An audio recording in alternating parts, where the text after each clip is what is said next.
Hey, what's up guys? Wes here, back again with another video, and today we're going to be talking about the next generation consoles again, specifically regarding the hardware of both consoles and what system will be more powerful. Will it be the PlayStation or the Xbox? We're going to go over that in this video.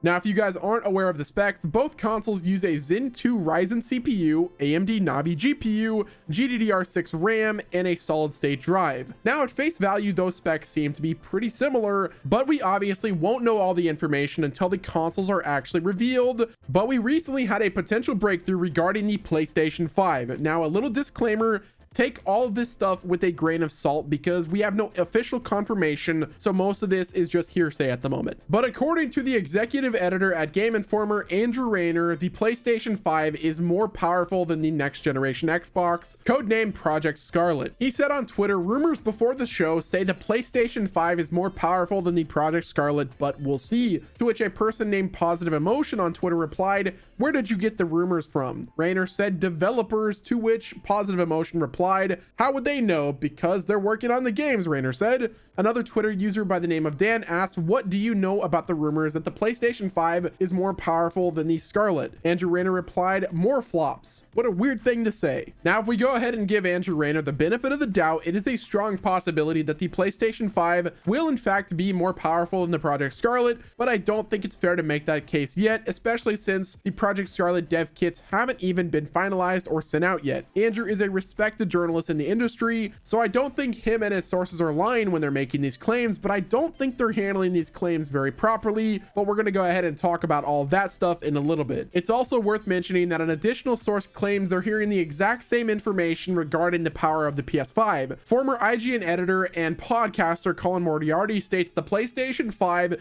is definitely more powerful than the Project Scarlett. Now, if you aren't aware, Colin Moriarty has a stronger relationship with the PlayStation brand than the Xbox, so his sources are most likely coming from a PlayStation focused developer, and I think Andrew probably has similar sources who are directly tied to PlayStation, but that's just kind of my speculation, especially when you consider the next part. The sources who are giving information to Andrew and Colin are speaking specifically about the dev kits, and the only people who have access to PlayStation dev kits are PlayStation developers, and this most likely is coming from first-party developers, if not PlayStation themselves. So why wouldn't they say the PlayStation 5 is more powerful? No one truly knows how powerful the consoles are going to be because they aren't even close to being done yet. All we have is a general idea of what the specs are going to be. Now, if you aren't aware, dev kits aren't fully representative of the hardware in the consoles themselves. They are built more powerful than the consoles, so the developers have a little bit more headroom to flesh out things during the development process. Basically, you need something more powerful in the early stages of development so that you can eventually start optimizing. You need the development kits to break things on so that you can release a fully optimized version on the specific console hardware. So the main reason you clicked on this video is to find out if the PlayStation 5 is truly more powerful than the Project Scarlett, and I'm here to tell you this: no one knows, not even PlayStation or Xbox, because the consoles aren't out yet. And I think it's super disingenuous for Andrew and Colin to already make the claim that the PlayStation 5 is more powerful than Project Scarlett, especially since the only thing you're basing that on is developer kits. We're still about a year away from the PlayStation 5 and the Xbox Scarlett, so a lot could change from now until then. Here's another point that I want to get across to you guys, especially the ones who are already jumping the gun to crap on the Xbox for being less powerful than the PS5, even though it's literally impossible to have that information. Xbox originally wanted to have two different iterations of their next gen consoles with the Lockhart and the Anaconda, but developers didn't like that, so they scrapped those plans for the Project Scarlett. Xbox Anaconda was meant to be the most powerful spec console at a premium price of $600 to $800, and the Lockhart at a lower spec cheaper price of $300 to $400. So before we make the accusations that Xbox hasn't learned anything from the last generation, they wanted to do the same thing they did with this generation with the S and the X, but they opted out of it, which I ultimately think was a smart decision for a number of reasons, mainly because normies who buy consoles for their kids or their friends or their husbands or their wives won't know the difference between Lockhart and Anaconda, but when a kid asks for a PlayStation 5, their parents know exactly what to buy. So this kind of eliminates the confusion that consumers still have with the Xbox S, the X, graphics and the all digital. If you have to have a chart that describes the differences between your consoles, then you already lose. So I'm glad that Xbox decided to scrap that and focus directly on the Project Scarlett. Before I end this video, I've got a few other things to say to help out the wave of misinformation regarding the specs of the consoles and some of the marketing language that people are misinterpreting. First and foremost, the PlayStation 5 and Project Scarlett will not be able to render games at 8K resolution. This bit of marketing only applies to upscaling to 8K and for other applications like Netflix and Hulu to utilize 8K in the future. Obviously, there's gonna be some games that could potentially play on 8K, for instance, 2D platformers, but the GPU in the system is far too underpowered to render any game with good graphics anywhere near 8K resolution. And please, for the love of God, stop caring about 8K and 4K resolution. Consoles nowadays can barely render 1080p at a stable frame rate, so let's worry about getting 4K out of checkerboarding. Let's get 4K native resolution and then worry about 8K in the future.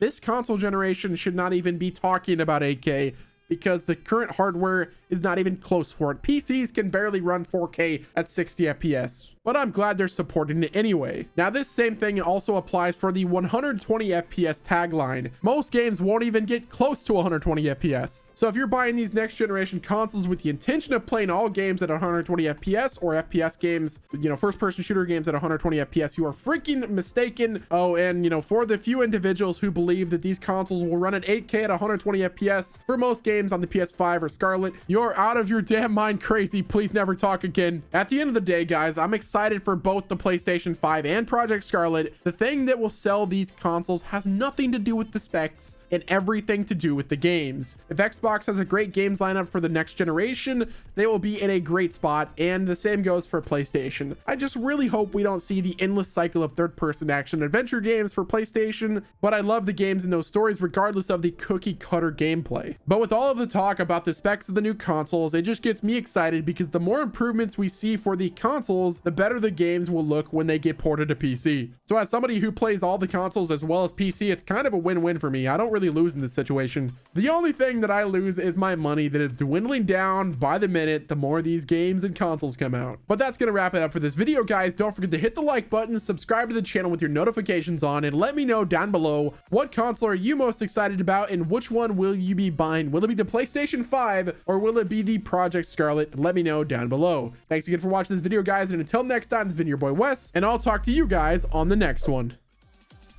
Oh, thank you.